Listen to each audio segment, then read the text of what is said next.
By Sage Fruit, talking sprint car racing, our favorite time of the week. We are so glad that you have joined us. Steve Post here in our Concord, North Carolina studios, and joining us remotely, I believe, from the state of Florida, Erin Evernham. Hello, Erin. How are you? I'm great. How are you doing? Doing very, very well. Erin filling in for Ashley Stremme, who is getting acquainted with Steele Stremme, her boy.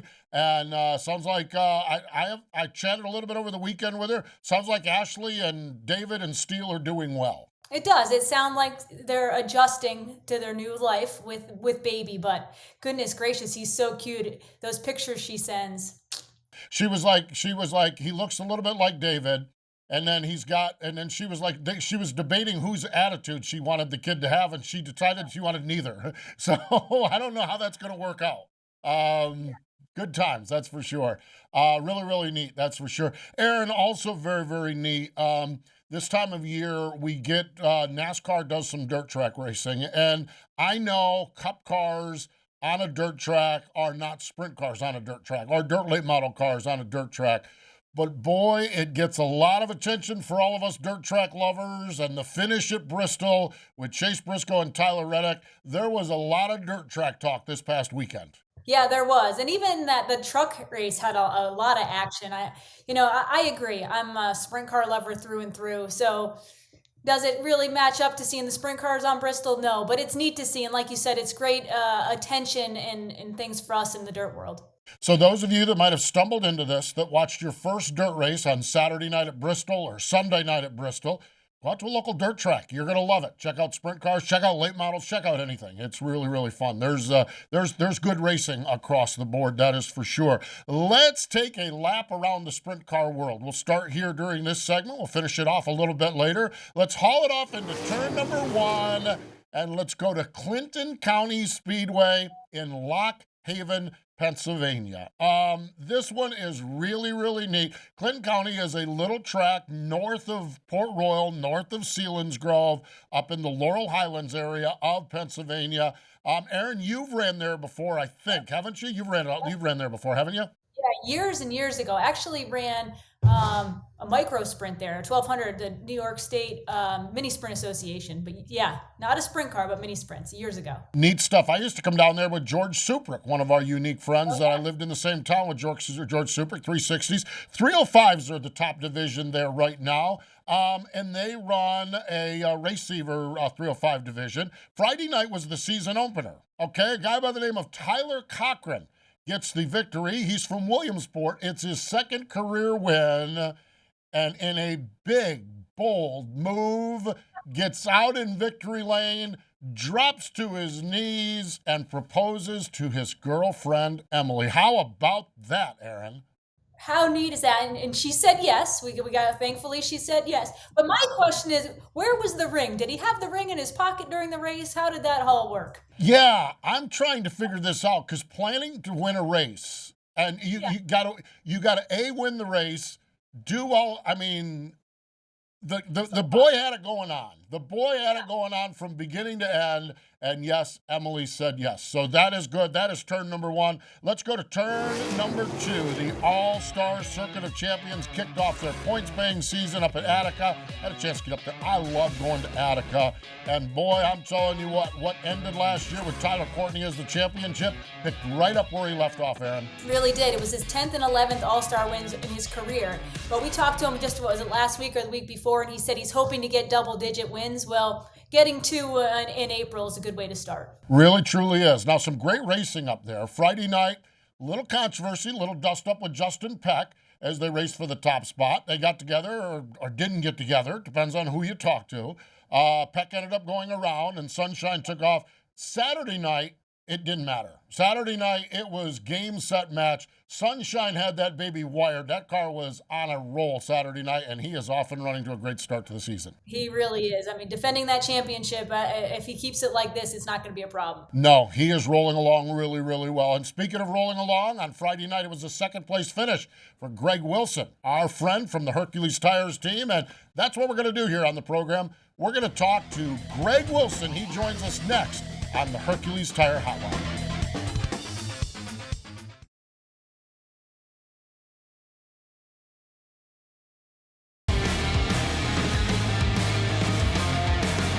Welcome back. It is Wing Nation, presented by Sage Fruit. Talking sprint car racing. Let's go to the Hercules Tire Hotline. Joining us is the driver of that Hercules Tire, number 97 car. Greg Wilson joins us. Hello, Greg. Welcome back to Wing Nation.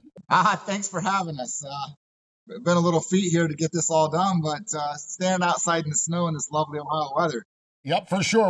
We've gone through some technical glitches, and we found the best place to get Greg is out in the parking lot. So that's it. Outstanding in the snowstorm. Greg, you and I had a chance to chat a little bit at Attica on Saturday night. It sounds to me like when you look at 2022, you've got a lot of optimism in what you've got going on. Yeah, first off, I got to thank Hercules Tire, Ohio Logistics, and DNC Hydraulics for sticking behind me and trying to help me in my career and trying to get back to winning some races. And thrust in Joe and Diane Sealing and their 97 team with Andy Potter in the middle of last year, and kind of got us back on track. Took a lot of pressure off of me, and has allowed me to focus on being more of a driver and get away from the racing a little bit and clear my mind and be a better dad, a better husband, and a better race car driver, I think. And leading into 2022, we started off Florida a little rough, trying some stuff. And Florida's always a little rough.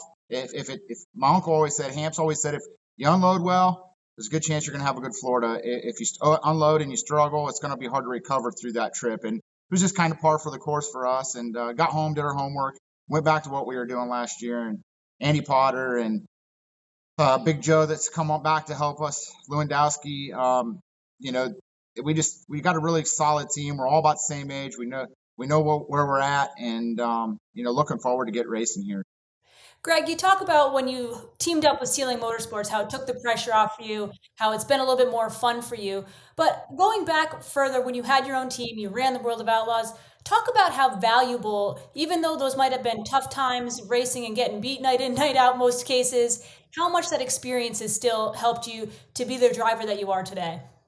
Well, I mean, anytime you race at that level, you learn a lot about who you are. When you get beat like that and, beaten up and down the road, manage your own team, trying to overcome things quickly, it helps you with all those things. And, I've been blessed to always have some pretty good people, but mom and dad and Bob Hampshire. And, I feel like that taught me a lot of things on the racing as a whole, being on the road and moving forward to now. You mentioned a lot of good people, and you and I chatted about this. And Greg, one of the conversations that you and I have had over the last 5 years was trying to find that right person, trying to find that guy, that crew chief, that guy. And there were times you had a worldwide pandemic cancel out a deal that looked like it was going to be really sweet for you. So you've had trouble with that. Talk a little bit about Andy Potter and finally having that guy that you can tell something to, and he's going to be able to make that car respond the way you want it to. Well, I mean, yeah, throughout the years, like I said, we've talked and getting that right crew chief.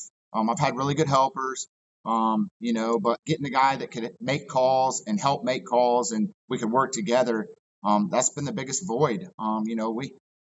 Back up a little bit. I mean, we still have our own team. We're kind of getting ready. So if Joe and Diane don't want to run all the races, we can still go and race, but I think really when we got teamed up with Andy, Andy and I worked together a little bit at Jack Eldon's in the middle to the end of 05, and we had some success then, but then Mr. Eldon was getting older, and Hod was kind of his boy, and I kind of caught the tail end of that deal, and Mr. Eldon wanted out at the end of the year, which in turn helped start the All-Star Plumbing team with Earl Warnemont, which propelled me to have my own team. So, like I said, a lot of good people, but we got to work together a little bit there. And we've tried a couple other times to get it to line up, and it just never really could happen throughout the years. And, Andy came and helped a couple races when Joe wasn't racing in the middle of or early on last year, and we had some success right away. And, I knew immediately that that's what we had been lacking. And, Andy and I are pretty close in age. We've come up kind of the old school way, so we kind of know what to expect. Andy's probably a little more in tune with trying things and figuring things out. And I'm more old school and like, if we're going good, let's not change. So and I'm OCD in as far as working on details. And so far it's been a pretty good mix, and we kind of balance each other out, I think. And I hope that continues to get better. I mean, I feel like Florida really helped us because it was the first real kind of hurdle that we had as far as working together each other. And, we come out of Florida and we just really sat down and talked, and he's like, what do you think? And I'm like, well, this is what I think. What do you think?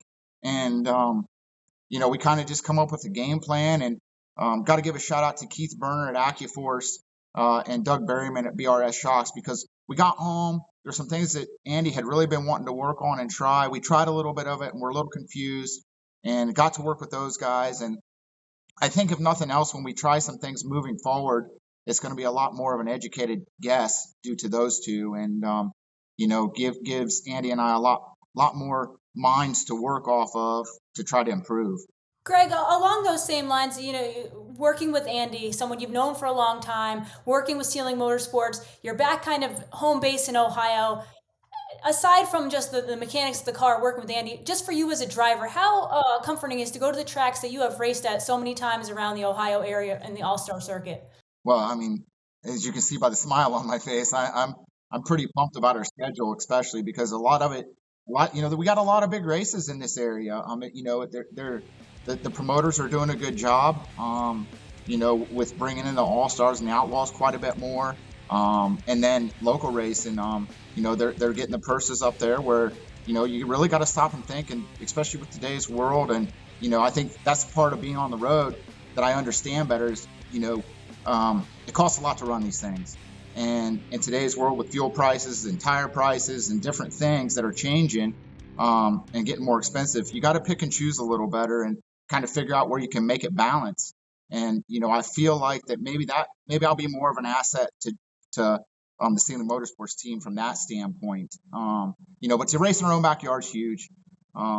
Andy's really, really good at adjusting the car and getting me comfortable. I felt like this weekend at Attica, we went to a place that we're very familiar with, but we were a solid car all weekend. We as a team made a big gamble on Saturday. It bit us a little bit early in the night. I felt like that the All-Stars probably did Attica, and the All-Stars did the right thing by shortening the race, but it really hurt us. But those tools to gamble and make a tire choice. I mean, I wish we had more choices. But it was frustrating for us at one point there through the night, but then to come back and feel like that we got a really solid race car, and I'm so confident in what we got going on, and I owe a lot to the team and Andy and Joe and Joe and Diane Ceiling, and of course my wife and kids. I mean, the other thing that allows me to do is to clear my mind, to be able to go home and we're still busy at the shop, but we're getting some things accomplished that I haven't been able to do, and watch my girls go to school. It makes me happy when they're happy, and I feel like I'm ready to go out and try to win some races this summer. Greg, one of the things you and I have in common is that we're both girl dads. We both have daughters. And then I was reading through Andy's social media, and he's a girl dad too, and his are a little bit older. He just was talking about prom shopping and all that other stuff. There is a bond there that our families and understanding and your daughters, your wife are so important to you. It's got to be neat to have that bond with your crew chief that you share being a girl dad with him also. Oh, yeah. I mean, one of the coolest things that him and I have got to do so far, the Ohio logistics trucks are rolling in and out of the shop here. So the one cool thing that we've done is here a few weeks back, we all got together with some friends of ours and had a little get together to watch some racing on I don't even remember what we watched, but long and short of it, his daughter's 16. So me and Liv and Andy and his 16-year-old Addie went out and we were teaching her how to drive. And it was so much fun. And, we have that, like you said, we have that going for us. So when we can't talk racing and we're frustrated with racing, we can talk about our girls and we can relate a lot. And, I feel like all those things are important. I mean, it's funny. It even gets down to, I think sometimes, people really don't understand that especially in sprint car racing and full-time teams that you travel and you're together so much, sometimes you're with your crew more than you are your own family. And like I've told guys that I've hired before, I said, hey, listen, if I'm willing to clean the toilet here at the shop, you need to be willing to clean the toilet. But second off, what's your playlist for music? Because if we don't have anything the same, we're probably not going to get along all that well. And that sounds pretty petty, but in the reality of things, like Andy and I, when I first started for them right after Speed Week last year, I went down to their shop and I'm like, hey, what station is this, or what are you listening to? He says, oh, it's my playlist. We have the same exact playlist, and that's no joke. Like, so we relate a lot. We're the same age. We got a lot of things in common, and I think that that's a good balance, especially with our personalities and how we are, and the desire to win and be competitive. We both have that, and you need some kind of balance to keep that level, I guess. Greg, speaking of your wife and girls, being back in Ohio mostly, how nice has it been for them as far as school and friends? I mean, I know you guys traveled the country and got to see so much, but there's also has to be something said for being home and having a little bit of a routine. Yeah, it's great. I miss being out on out with the outlaws and all the people, but mostly, you miss the people. I miss the racing, but the racing was tough with the way we're doing it. But long and the short, to be home, to have some time with my wife and kids, is huge. I'm a workaholic, so it's still probably not perfect in their eyes, but I see them smiling a lot more. I mean, yesterday was Easter. We've been back to church regularly, and with school and sports, they played a little bit of basketball over the winter. They're tiptoeing around doing some stuff in the next spring. But last night there was a bunch of kids at the house. We got home, I think, about 9 o'clock, and the neighbor kids all come over to the house, and they're actually playing board games, which they play Monopoly and Sorry and Trouble, and today I was amazed, and they were having a blast. And so to see that, you guys, I think everybody knows how much my family means to me. I tell everybody, I'm not the perfect guy, but I feel like my wife and my kids have made me a better person. I know I'm a blessed and I'm a very fortunate man to get to do what I do, but to have my wife and kids around me, that's probably the most important thing. You are blessed, and we are blessed too to share a friendship with you, Greg. As I said, it's always good. I loved catching up and chatting with you up at Attica, and we love that you joined us here on the Hercules Tire Hotline. Thanks for your time. We appreciate you joining us here this week. Yeah. Once again, thank you guys for all that you do and being great partners with our team and Hercules. And I can't thank Hercules Tire enough. From Nakia to Josh to Camilla. I mean, she bails me out in these kind of situations when I don't know what to do when you guys want to do a video interview and things like that. They've just been a great company to work for and represent. And, I hope they're as proud of us and what we do between Greg Wilson Racing and Singing Motorsports and Wing Nation as we are of them being involved with us and us being lucky enough to be a part of Hercules Tire. It's just, it's cool to have that. And, just thank you. True partnerships, that's for sure. That's what it's all about. Thanks, Greg. You guys have a wonderful week. There we go. That's Greg Wilson joining us here on the Hercules Tire Hotline. Stay with us. More Wing Nation in just a moment.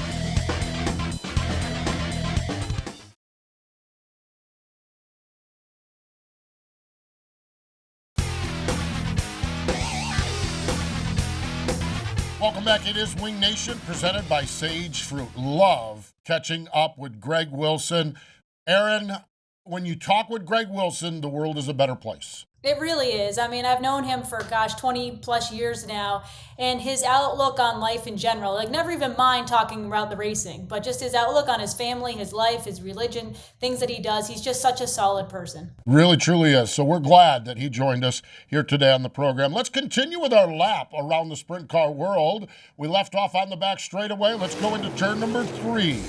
How about this? Saturday night, I'm scrolling through. I'm freezing at Attica, and I'm scrolling through, and I see at Port Royal, Anthony Macri sets an all-time record for a 25-lap feature, 7 minutes and 17 seconds.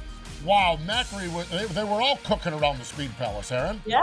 Goodness gracious. I mean, that is hauling the mail. And for 25 laps straight, that is so neat. The previous record was Brock Zierfoss in 2017. He did it 5 seconds slower. So I don't know what Zierfoss was doing that night, poking around there like that. Anthony, it's his second win at Port Royal and his 4th overall win this season, okay? And literally seeing double. A few minutes later, I'm still scrolling through watching the race, and I see at the fabulous Lincoln Speedway, Danny Dietrich sets an all-time record for a 30-lap feature, 7:44. What are the odds of this happening on the same night? That's exactly what I was thinking. Like, what are the odds that they're going green to checkered, no cautions, no interruptions on the same exact night? Like, that's crazy to me. Now, this one, the previous record was Brian Monteith, the Edge, but it goes back to 2012. So this is one that was 10 years in the making, and Monteith was 8 seconds slower. My gosh, back in 2012, they were poking around that place, barely worked up a sweat. Danny has been on a roll there at Lincoln Speedway. 3 wins at Lincoln and 5 straight podium finishes. Looks like Double D's got that place figured out, Aaron. Yeah, he sure does. And I feel like he's kind of back in his winning ways like we saw a few years back from him. There we go. Let's go to turn number 4. Brad Sweet, the Big Cat. 14 World of Outlaw races in. Now, we've talked so much about getting that 1 win. And while he only has 1 win, he is the point leader, and he is rolling along with a lot of consistency. A lot of consistency. He's got 13 top 10s out of those 14 races, and 11 of those are top 5s. That's consistency. 11 top 5s. Man, oh man, you do that, you're going to get more wins. You keep putting it in the top 5. You're going to get more wins, especially with the talent that Brad Sweet has. So neat stuff. And there you have it, our lap around the sprint car world. So great stuff hanging out with Greg Wilson. And we are having a ball last week on the post office. You can find it on our YouTube page, our Wing Nation YouTube page. Aaron had the chance to hang out with Tony Bachhoven, the longtime voice of Knoxville Raceway. Really, I always have enjoyed Tony so much. I'm curious to see that. Like yourself, an announcer, you don't often get to know them behind the scenes. You get to know their voice, their style as an announcer, but to learn more about their background, I'm interested to watch. Really, truly is. So you can find that in all of our podcasts and all of our interviews on Wing Nation's YouTube page. You can find that. You can also go to wingnation.com. We have a Tuesday show, a live show. You can stream that on Facebook Live on our Wing Nation page and so much more. So we've got really good stuff and a lot of good things happening at Wing Nation. Fun stuff, that is for sure. And always great to hang out with Greg Wilson. Always great to hang out with him as well. So, fun times. What's the game plan? You're going to get back now from Florida and get back into the routine of mom and horse mom and all of that stuff? I guess that's the plan. It's kind of one of those times where you're maybe hoping the flight gets delayed and you get stuck in Florida. Yeah, we're recording this on Monday when it's sunny and 80 in Florida and rainy and cold and 44 here. Of course, When we watch Greg Wilson in the snow further north, I guess we'll take rainy and cold and 44. So good stuff, that is for sure. I'm headed to Talladega Super Speedway this week, and I'm hoping if the stars align, maybe to catch up with the USCS. My buddy Pete Walton and that gang racing over at the Talladega Short Track. So fun stuff for sure. Hey, we appreciate Greg Wilson for joining us here on the program. But more important than all of that, thank you for joining us here on Wing Nation, presented by Sage Fruit.